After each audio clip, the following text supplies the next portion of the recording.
Welcome to Exploration Session Summaries. Exploration sessions are offered online as opportunities to speak and listen to each other in a sincere effort to gain understanding about each other's perspectives on a World Conference resolution. A single resolution is the focus of 5 sessions each week. At the conclusion of each session, the breakout groups share a summary of their conversations. This podcast includes all small groups summaries on one resolution. For more information about exploration sessions, go to seaofchrist.org/2023-world-conference. We had a pretty diversified group, I think. We had people with some military experience. We had people with some work with foreigners and different coming into the countries in which they lived and the areas in which they were. Had a good idea of different cultures and different reasons why we had these kinds of situations, like between being a refugee and the differences that there's always that desire for people to better themselves or to improve where they are or what they've got. And we need to kind of keep that going, I think. We talked about how even ourselves, having the things that we have, we still try to improve on what we've got. Cultures are different, times and things are different. Most refugees that are looking for betterment of their families, looking for freedoms, looking for certain things that are God-given rights, are very nice people. And we are admonished to reach out and help those people.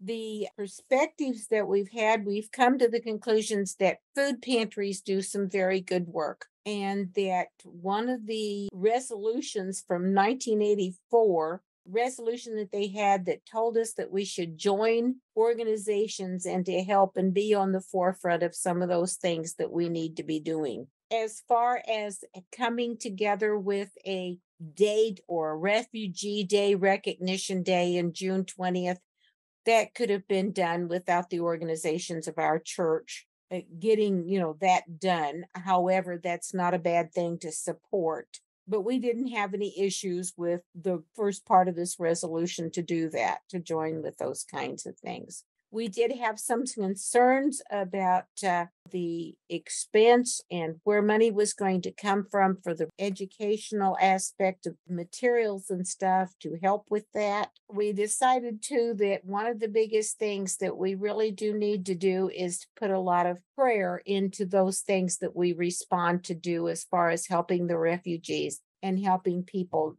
do the things that they could do. A lot of times, a lot of jurisdictions might not follow world news to stay up on the things that we need to do.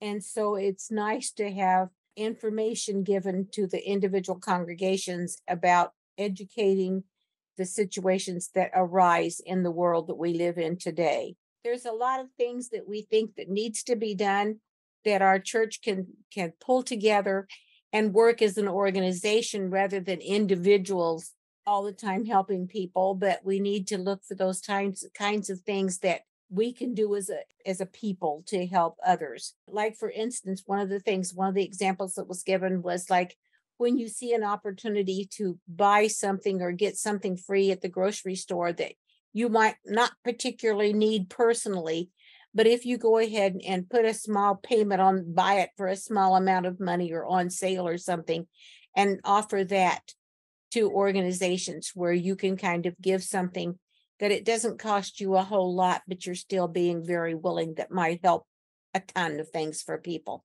And so there's always something that we can do for others and organizations that we can be behind and support. We started off and found out a little bit about each other, which was very interesting because we're definitely different locations. We shared, and each one of us were aware of the refugee situation in their country and here in the United States. And we know it's everywhere. We sympathize with the refugees and we see that they are real people, God's children. It's always difficult to pick the right thing that we use the money for in the church and in our own lives to help others. But we felt that this is a great way if they can get it organized properly. We were thankful that we were looking at it with another organization, with other ecumenical churches. If they've got it figured out, we don't have to reinvent the wheel. We found that the profile for our church is to reach out, and we're always told that. And this is these people's most difficult times in life. But is it safe? How do we do this? We need more education, even in our own area. I recognize this is a group thing, but do we have the money as a church to put into that? We talked about how if a person really felt that this was something that they are strong about, what if each one of us were to put that one meal that we eat out that we don't need and put that money aside? And if everybody did that for this one cause, or if you pick a cause, even a Starbucks coffee, if you put that in your pocket instead of getting the coffee, we could make this work. One person was talking about there's a refugees thing where people are a half mile from their church. And she says, what can we really do? And she was saying, we need resources to help us. If it's practical, could we help in educational ways? They need educational things, and so do we, to make this work, to help. Can we do this quickly enough to help them? But then we talked about this problem isn't going away.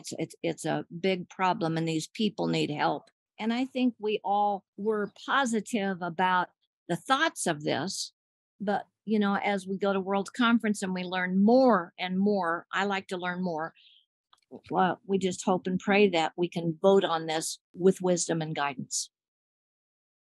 Each of us had in our own congregations personal experiences with refugees and immigration situations where we were trying to advocate on their behalf and assist and walk alongside them. So we felt that really enabled us to recognize the difficulty that these situations really do occur in these people trying to come into our different countries. In terms of benefits, we thought that this would absolutely provide the opportunity or potential for us to be part of a global influence for support, for change, for resources, improvements, protections, and safety nets, because we would be joining a larger voice, and our church would be part of stepping into a collaboration with the interfaith ministries programs that exist. We recognized also that this enables or gives an opportunity for our church to participate as the resources get provided, as the second resolution is talking about, that it gives us the ability for greater awareness. It equips us better to address and provide the kinds of resources and support that we would need to be actively involved as a congregation or as individuals. So that was a positive benefit, that we could see the need for really good resources to be provided. We thought that some of the challenges, though, that we might run into would be those who may still find resistance to a sense of openness for all immigrants, that we do recognize that there are still ingrained prejudices and biases that exist in our midst, and wanted to make sure that we as a church provide the kinds of resources or put in the kinds of resources that might help us have more open conversation about that. We also recognize that one of our insights is that because each of us had personal situations in our congregations where we'd had an opportunity to experience and walk alongside these other people who were experiencing refugee and immigration struggles, that helped us become more compassionate and understanding. So recognizing that sometimes it takes that personal walk for somebody's bias and prejudice to be changed, and hoping that this resolution might be a step toward that kind of change to take place. One of the challenges, too, that we also recognize is that the first resolution is to have, a day of recognition. But the real challenge is going beyond that we are called to do something more than just recognizing a day and being mindful of it and being more aware of it, but also moving into action with the proper kind of preparation that would call us into action and be resolved to be actually a part of those kinds of resources and programs that can change people's lives and bring justice where injustice exists today. And finally, we had a question about, wouldn't it be interesting or maybe be helpful in terms of, if this resolution is passed, in building the kinds of materials and collaboration that we would want to do as a church, to find out how many congregations really are already involved in some measure or form for those who are in struggles of refugee and immigration situations. Because the fact that each one of us had several, it might be interesting to find that out and collaborate with all of the things that we've learned to be helpful in building what we do as a church for resources. Outreach International has been bypassed in this resolution, and because it is a stepchild of the church and it is one of the most remarkable, effective NGOs in the world, with 100% of the funds going to the people that need it, because Kevin Prine has arranged for outreach administrative expenses to be met otherwise. So people who are not part of our church can make a significant contribution and feel good about it. And so there's a distinction here between the Community of Christ as a denomination, which tends to be focused upon worth of persons, and we could be focused upon the Book of Mormon advocating for the promised land for all the people. I don't see that we've done that as much as I think we should, but nonetheless, the idea of everybody having a promised land, and many of those people should have that promised land in their homeland. And Outreach International is one of the means whereby that it can be accomplished, because they typically are working with people to develop projects by which they can economically sustain themselves within their homelands. Cost-effective measure, and it becomes more cost-effective if we accept our call as Community of Christ as a culture, because we can reach out beyond our own walls to be able to have people from outside contribute to that 100% of outreach, and there's a really good thing to do, in part because to deal with the source of the problem rather than simply dealing with the problem itself is a better solution. And that, therefore, again, I want to advocate for outreach as a prime means of addressing the issue. We also saw that the family connections are extremely important, that when we can follow the personal and family connections and use those of us that have relationships with refugees that need to be helped, for the church to be able to band together and help those situations clearly makes sense. And then by the same token, for us to embrace the larger community of NGOs and governments and individuals who are responsibly acting to address the issue, that's also important. One area we did not talk about that I wanted to raise anyway is the resolution issue in the church webpage. We have numerous resolutions cited in the resolutions, which are not readily accessible on the webpage. And we've had some in previous resolutions that were to be rescinded, but almost impossible to find those original resolutions.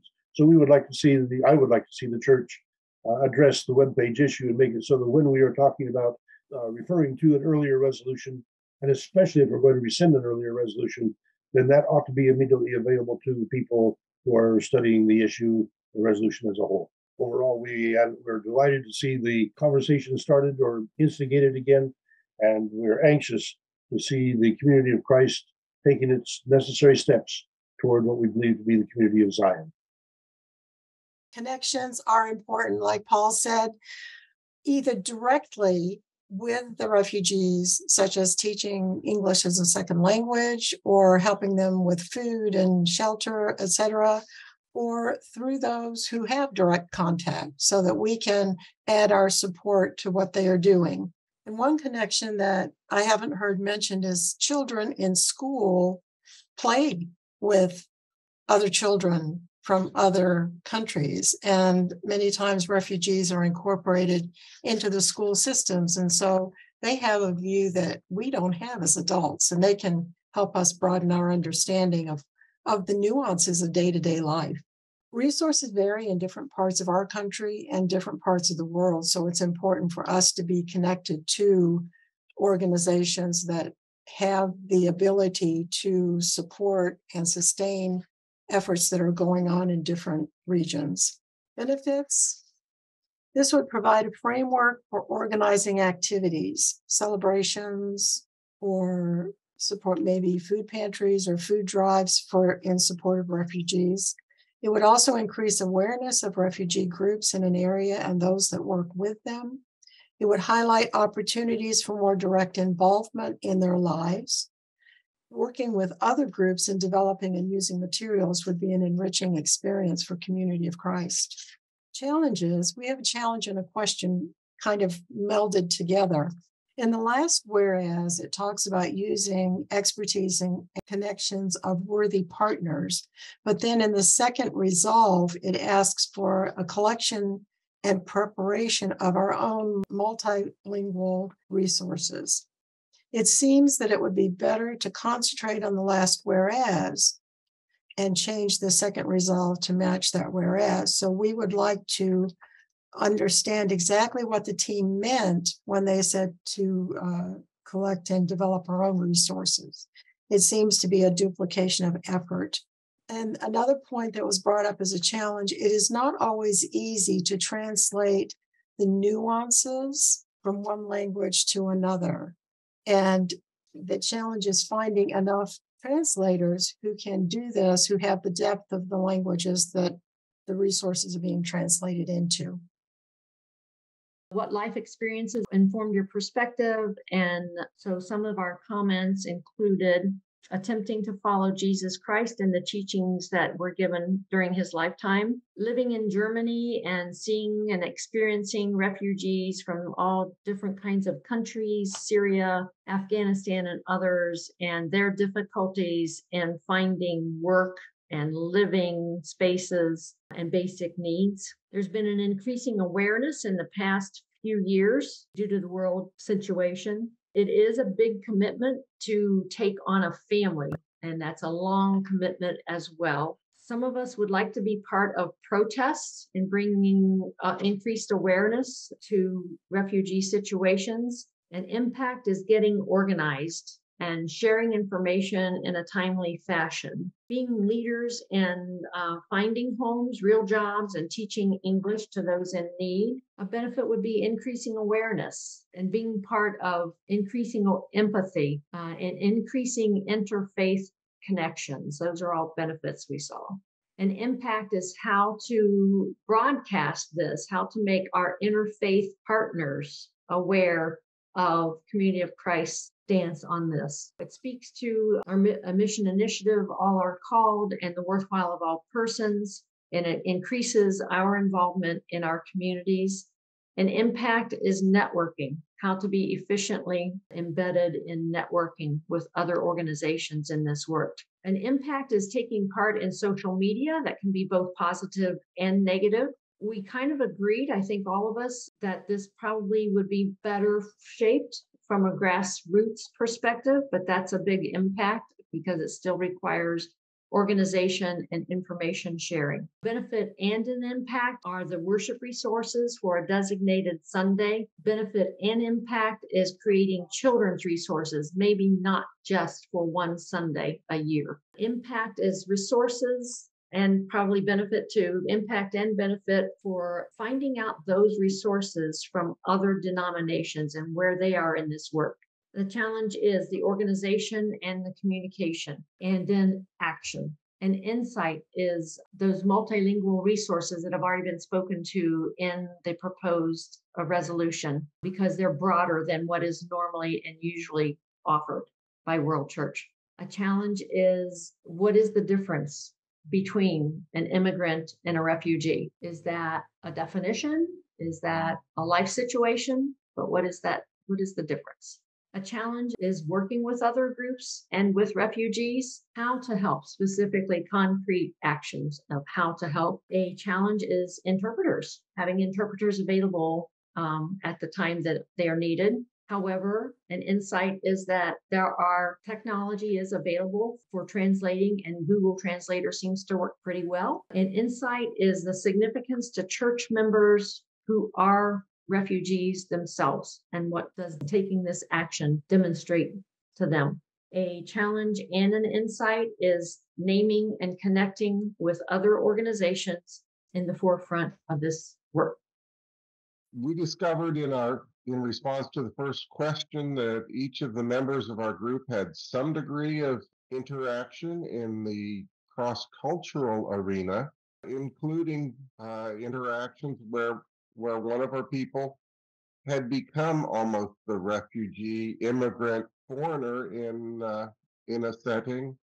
Others had been part of a hosting setting, either individually or as part of a congregation. And we all had interactions across the multicultural aspect that includes the refugee world. As we looked at the resolution on the second question, we recognized that much of this calls for education, for awareness of us as members, as disciples, maybe I should use the term, that we need to be aware and more aware of refugees in our cultural settings. We can live our lives without becoming aware, or so readily we can become aware through a variety of means. The resolution seems to call for greater awareness of the specific needs of refugees in our setting, whether that be Europe, whether that be the United States, or various other places. We did some digging and found that the resolution's not calling necessarily for new resources to be built, but for the existing resources from various organizations already involved to become more available, more visible to us. There's a degree of inspiring sponsorship that we discussed, of partnering with communities outside those of our little churches and our limited boundaries, again, by way of awareness that we are part of a greater community. As we look for common themes, we recognize that we are all encountering cross-culture settings. We may not recognize it, but there we are, whether it be our nail person coming from another culture and working in our space, whether it be Hispanic, whether it be the Arab Spring refugees from that time frame. We encounter them in our daily lives. This is not something that is foreign to us necessarily. We find that we are invited to risk relationship as we recognize that not everybody is in the same set that we grew up as. It's okay. The ecumenical interfaith movement is willing to assist as we explore what relationships mean, how we can support one another. There are benefits, as was mentioned in the other group, as we recognize the worth of all individuals and we look at those lines that we've drawn that says you're different doesn't mean that I can't learn from you and value you and love and receive love in turn. We're not certain that a single day of a refugee day necessarily will transform us, but we certainly recognize that without that day, it's easier to ignore. And so we hope that through these processes of education and exposure, our opportunities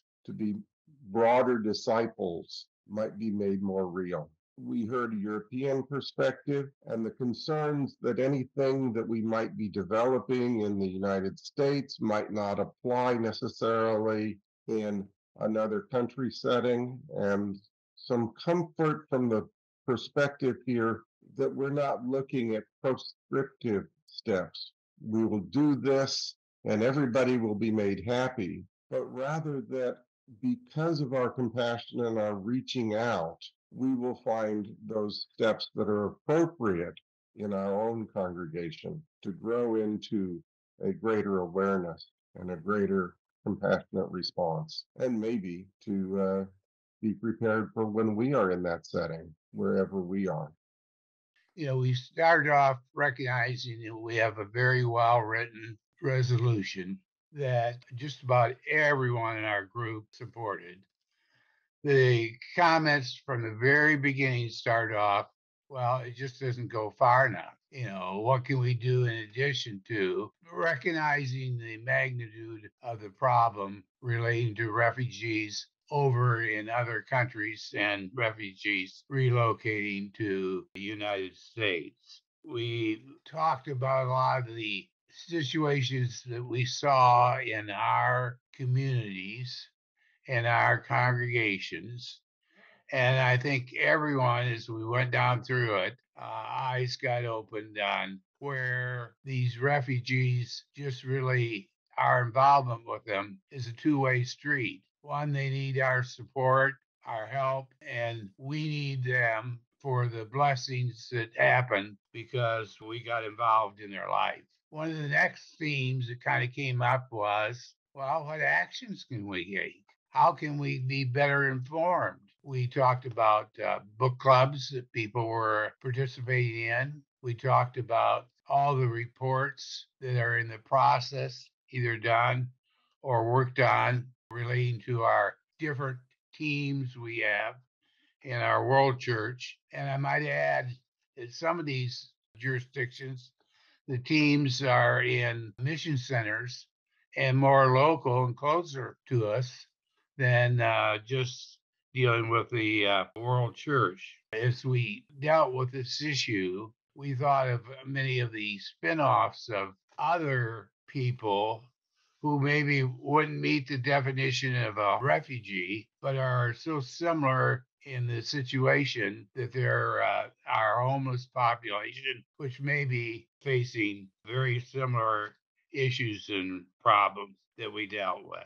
Very supportive. We enjoyed our discussion together. We recognize that for us to survive, we have to have a very much more diverse group of people who will bring us the joys that come with that diversity and the hope that happens. In our discussion, we discovered that we have varying personal experiences with refugees. And we did talk about almost broadening the definition of refugee to include people who are trying to escape their country due to poverty as well as violence. And we talked about the role of trauma in the lives of refugees and how that affects them. When we considered the benefits and impacts to Community of Christ, we said that there was a real benefit in raising awareness in our congregations and sharing experience. We talked about side benefits of raising awareness and developing resources to have people think about or have our congregations help understand the barriers to participation and what could be done to take those barriers away. We thought that another benefit would be to open possibilities for service in congregations. That awareness is key to that. We thought it was important that the committee raised awareness with us or with the congregation just by issuing this resolution. They saw a need and they're asking us to task them with meeting the resolution, or at least in part. We thought that an impact in the church, depending on where you live in the church, might be a misunderstanding in confusing refugees with illegal immigration issues, and that raising awareness about refugees is key to helping congregations and helping us navigate that any confusion might be navigated. We've thought the first challenge might be the unknown cost of developing the resources, because that's not shared in the resolution.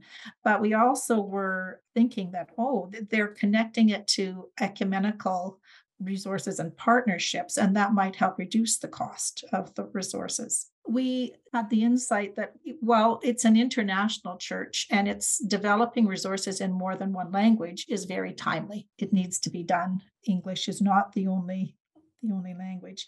And then we asked ourselves the questions, do North American congregations need to lead this work? Or in a bit of a paradigm shift, could congregations, European congregations, for instance, that speak many different languages and areas in our church that have many different perspectives, lead this work, and North American congregations come in more as a support? And in fact, we considered the Outreach International and World Accord model, where we partnership with local people, that we thought it gives room for congregations to think about how they could support the work. As far as life experiences, we found most of us in our group don't have a lot of personal experience with refugees. One in the group shared they had lived outside of the United States and how lost they felt in the culture, and they were there with employment and had housing and knew the language. So they asked, how did the refugees feel without employment, housing, and a language barrier? We feel we would like to know more about the refugees in our country and other countries, benefit or impact for Community of Christ. We need to be more knowledgeable. A benefit would be to work with other organizations that have been doing this for a long time and to bring wholeness for others and us to become closer to God. And as a church, are we involved in the politics of the refugees? And we need to be in contact with refugees. Even sometimes we don't, in our small town, we don't know, if there are refugees. We assume there are, but we need to be in contact with them to get to know them.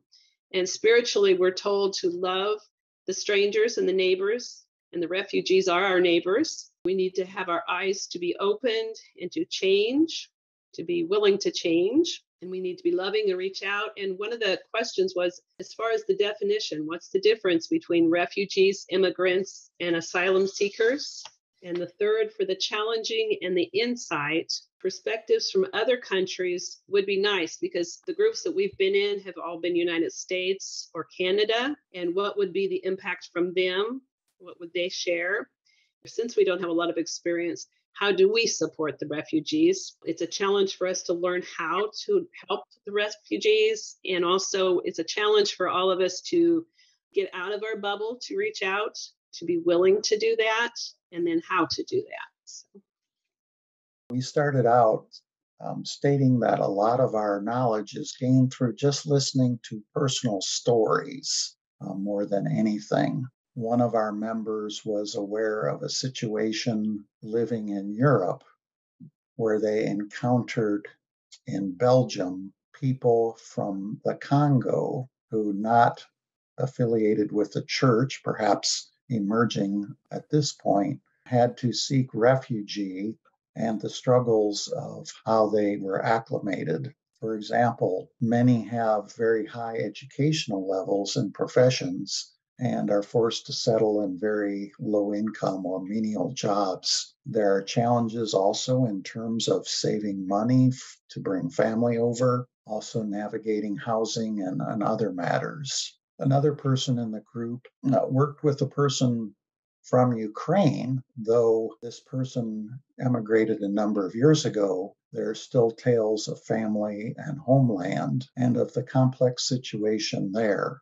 whether to leave the country, to leave family. In some situations, it has become so complex that people leave, decide this new life isn't working out so well, and have returned. In terms of benefits to the church, there would be numerous ones. It would engage us more in ecumenical associations, and I think would really challenge us to look locally to see what organizations in our mission centers are active in either sponsoring refugees or increasing the dialogue along some of our thinking, or perhaps how we can move together as a stronger impact. Another benefit would just be raising the level of interest among church members. Sometimes, unless things smacks us in the face or we hear of personal stories, we're not really engaged in that subject matter as well as we could be. In terms of challenges, one would be the statement on developing resources. Well, the church is not in a position to employ lots of resource writers at this point. So third-party people would need to be tapped, or perhaps there are some existing materials that could already be utilized. Insights gained included, wouldn't it be wonderful if the Community of Christ could give recognition to those people who are refugees? Wouldn't it be a blessing for them to know that there's a group that recognizes their plight, wants to get involved, and empathizes with them? Our group had quite a range in terms of life experiences that focused their thoughts on this issue. from those, who lived in privilege in a sense that don't really have any experience as a refugee or even meeting refugees.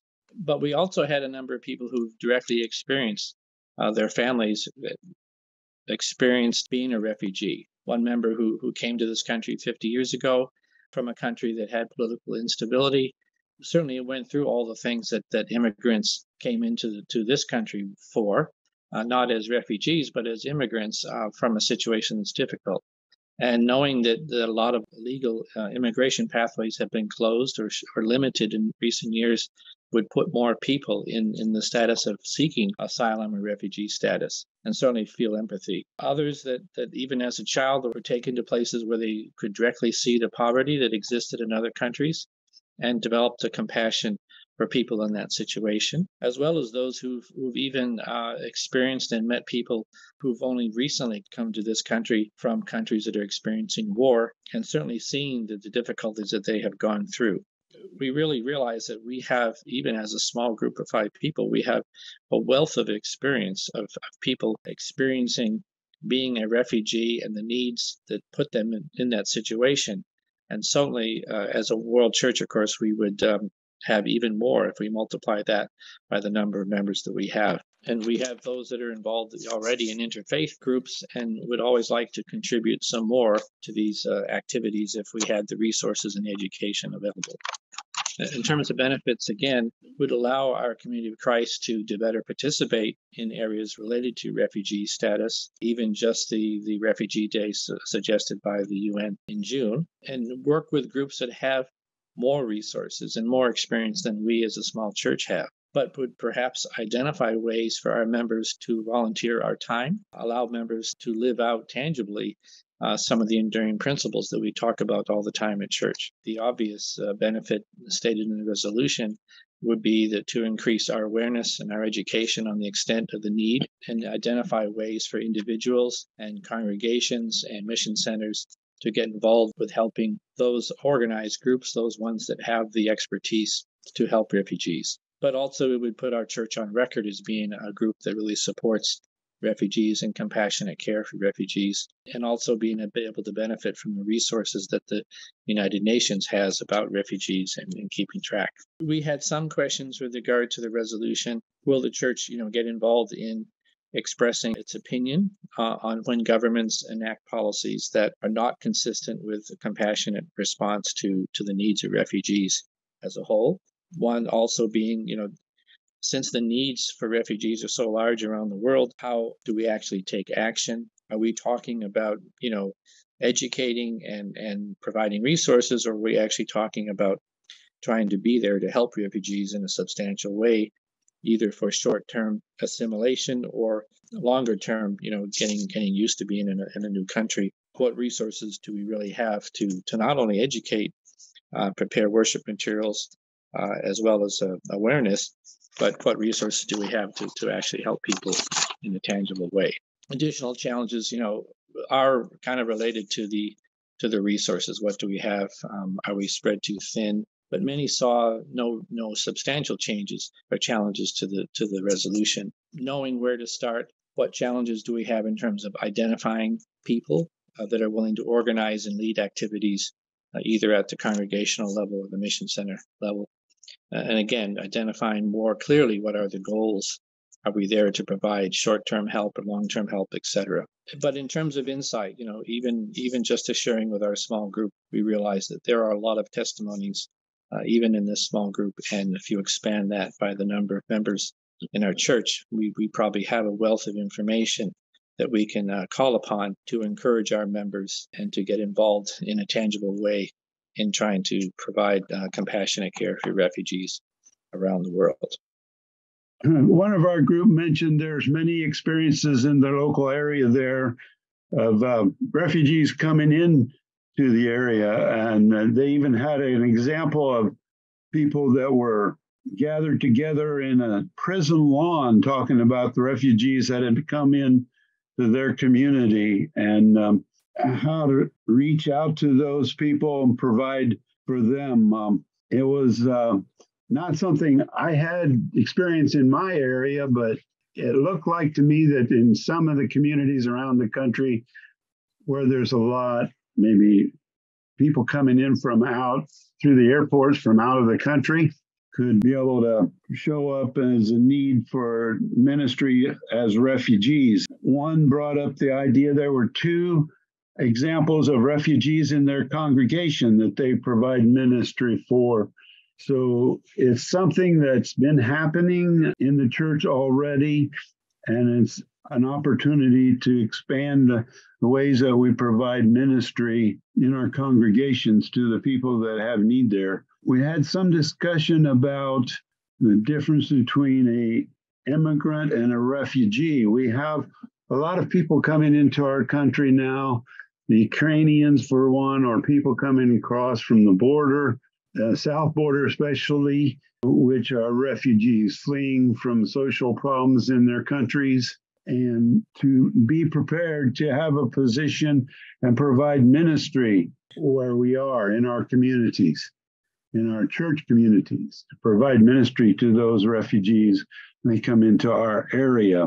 So that was definitely one of the differences, be able to distinguish between an immigrant and a refugee. We have a lot of immigrants, but they're not all refugees necessarily, but some of them are. So it's going to open up the doors for us to expand our views in our local areas. We expressed the comment that's shared that some churches already, and maybe even our own church, have a ministry in place, but to expand our view to be able to team up with maybe interfaith church groups to provide a greater ministry to the refugees in the area and to learn from each other how to do this. So getting familiar with efforts locally to assimilate refugees into the community. It forced us to look outside the box a little bit and provide new ways to expand ministry in our areas. Some of the group mentioned that their church is already providing things to the refugees in their area, like beds, clothing, and for example. And we see this as opening up our ability to look for and provide ministry to people that we haven't maybe brought such ministry to in the past by having this resolution, be brought before us, and for the church to develop the position that this will lead us to have. One thing that we talked about was that it was a social justice issue that is for the world church, not just the USA. We are represented in countries all over the world that deal with refugees or have refugees leaving the country. The report of the program is we hope that this issue will be resolved successfully because it'll treat people more equally. And one of the other things that we said that we were glad that the resolve wasn't going to fall just into the plate of World Church, of headquarters, because they're going to be working with the ecumenical councils and interfaith organizations. And we liked that. We also liked the fact that it kind of dovetails with a lot of other things that the church does, like we often talk about World Hunger Day. And now they're talking here about a World Refugee Day in June, on June 20th, and how it would be nice for everybody to be that. And also that the ideas are coming from a diverse group of people rather than just from us. There were things in Doctrine and Covenants, the 1974 was that 151.